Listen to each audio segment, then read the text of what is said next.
If you are wondering if we have a memory card slot on Google Pixel 11 Pro, then the answer is no.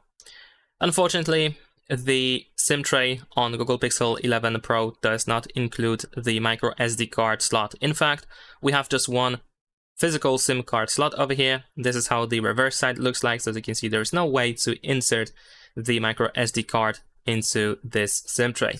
And here I just have my microSD card just to compare how it looks like. And comparing the sizes, it's pretty similar, although I think the microSD card is slightly wider. Yeah, definitely.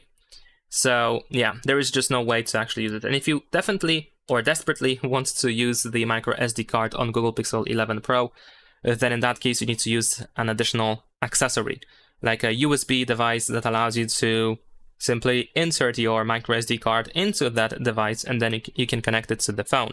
For example, there are memory card readers with microSD card slots. They usually have USB-C cable, so then you can, of course, insert that microSD card into that memory card reader. Then you can connect it to the phone, and that's how we can access the storage of microSD card. And that's pretty much it. Leave a like and subscribe.